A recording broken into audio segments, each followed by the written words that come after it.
kami dari kelompok 4. Pada kesempatan kali ini kami akan mengkaji ulang materi tentang hukum tata negara. Dalam video ini kami akan menjelaskan kembali poin-poin penting apa yang sudah kami pelajari sebelumnya. Yang pertama akan dimulai oleh kawan saya. Baik, saya akan membahas tentang kelompok 1. Judulnya Sejarah Hukum Tata Negara di Indonesia. Yang pertama, pasca kemerdekaan. Setelah Jepang menyerah kepada sekutu pada Agustus 1945, para pemuda mendesak Soekarno dan Hatta untuk segera memproklamasikan kemerdekaan Indonesia pada 17 Agustus 1945. Proklamasi kemerdekaan dibacakan di Jalan Penggangsan Timur nomor 56, Jakarta. Peristiwa ini menjadi dasar lahirnya negara Indonesia yang merdeka dan berdaulat. Sehari setelah proklamasi, Panitia Persiapan Kemerdekaan Indonesia mengesahkan Undang-Undang Dasar 1945 sebagai konstitusi pertama Indonesia, serta menetapkan Insinyur Soekarno sebagai presiden dan Dr. Andes Muhammad Hatta sebagai wakil presiden. Dan Konstitusi RIS dan Orde Lama. Konstitusi RIS berlaku sejak 27 Desember 1949, hasil KMB, menjadikan Indonesia negara federal karena tidak didukung rakyat. Pada 17 Agustus 1950, Indonesia kembali ke negara kesatuan dengan UUD 1950. Pada masa Orde Lama, sistem parlementer menimbulkan ketidakstabilan hingga Soekarno mengeluarkan Dekret 5 Juli 1959 yang mengembalikan UUD 1945 dan memulai demokrasi terpimpin. Selanjutnya akan dibacakan oleh teman saya. Baik, saya akan membahas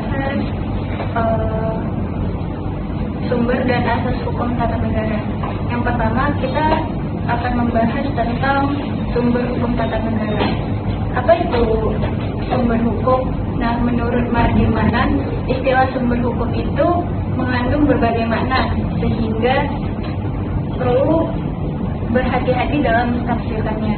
Dan menurut Sudipno Mertokusumo, membedakan sumber hukum itu menjadi 5. Yang pertama ada asas hukum, contohnya seperti kehendak Tuhan dan akad atau jiwa bangsa. Dan kedua ada hukum terdahulu, contohnya seperti Romawi. Dan yang ketiga, sumber hukum, berlakunya hukum, contohnya itu seperti otoritas penguasa atau masyarakat. Dan yang keempat itu sumber tempat pengenal hukum atau disebut dengan dokumen-dokumen, undang-undang, prasasti dan lain-lainnya. Dan yang kelima itu ada sumber terjadinya hukum, yaitu penyebab timbulnya hukum. Nah, tujuan sumber hukum tata negara itu untuk menegakkan nilai konstitusi. Agar apa? Agar menjadikan kejelasan hierarki, yaitu peraturan sesuai Undang-Undang Nomor 12 Tahun 2011.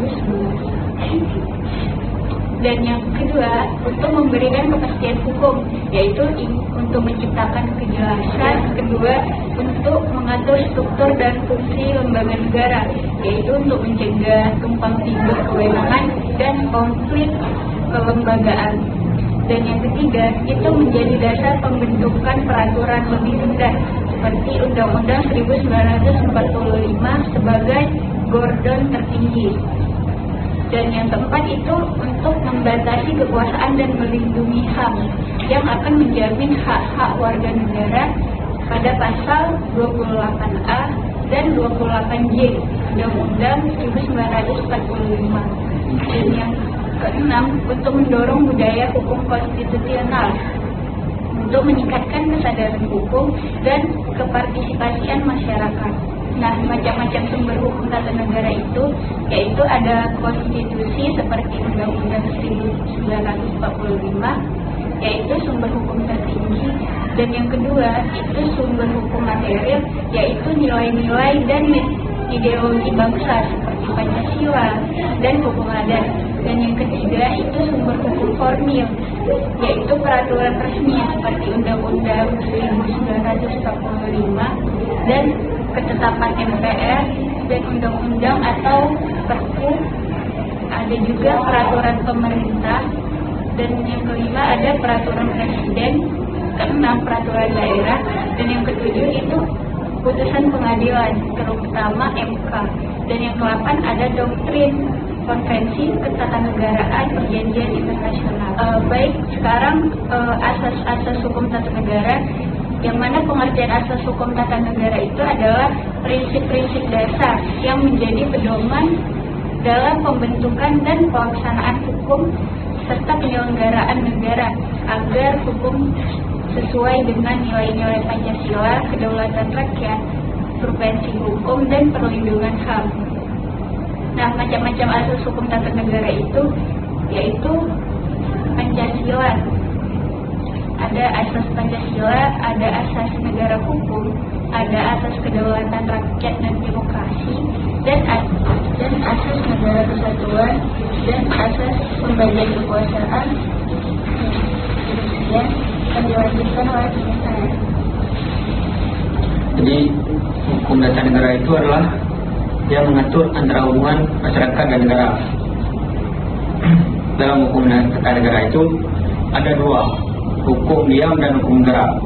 Hukum diam itu dia hanya mengatur norma-norma saja, sedangkan hukum gerak itu adalah hukum yang sudah diatur, digerakkan, dijalankan.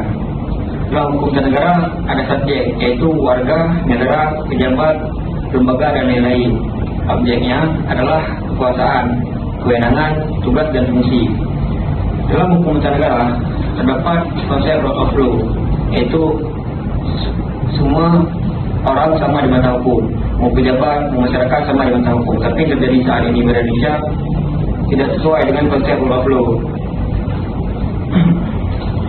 Dalam hukum tata negara ada dua sumber, yaitu yang pertama adalah sumber hukum material dan kedua adalah sumber hukum kamil. Selanjutnya akan dilanjutkan oleh teman saya. Pembahasan terakhir tentang konstitusi sebagai dasar negara. Yang pertama, pengertian konstitusi. Konstitusi adalah hukum dasar tertinggi yang mengatur bagaimana negara dijalankan. Isinya tentang pembagian kekuasaan, hak dan kewajiban warga negara, serta hubungan antara rakyat dan pemerintah. Yang kedua, sifat dan bentuk konstitusi. Konstitusi bentuknya dibedakan menjadi dua, ada yang tertulis dan ada yang tidak tertulis. Yang tertulis contohnya seperti Undang-Undang Dasar 1945, sedangkan yang tidak tertulis seperti kebiasaan dan tradisi politik Inggris. Dari sifatnya, konstitusi itu ada dua juga, yaitu yang pertama rigid, yang kedua fleksibel. Yang rigid ini bisa dibilang dia itu kaku, susah diubah. Contohnya tuh ya kayak undang-undang. Yang kedua adalah fleksibel, mudah menyesuaikan perkembangan zaman.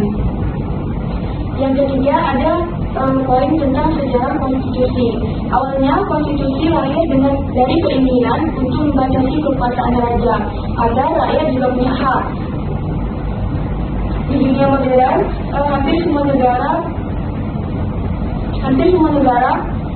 punya konstitusi tertulis, termasuk Indonesia dengan konstitusinya Undang-Undang Dasar 1945.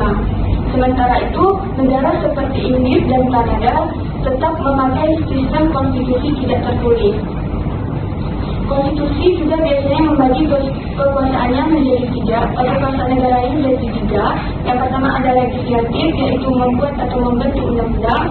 Yang kedua ada eksekutif, yang melaksana undang-undang, pelaksana pemerintahnya.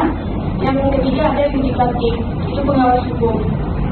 Selanjutnya ada fungsi konstitusi. Di antaranya menentukan dan membatasi kekuasaan lembaga negara. Yang kedua, mengatur hubungan antara lembaga negara dan warga negara. Yang ketiga, menjadi sumber hukum tertinggi dan memberi legitimasi bagi pemerintah. Selanjutnya ada muatan atau isi konstitusi.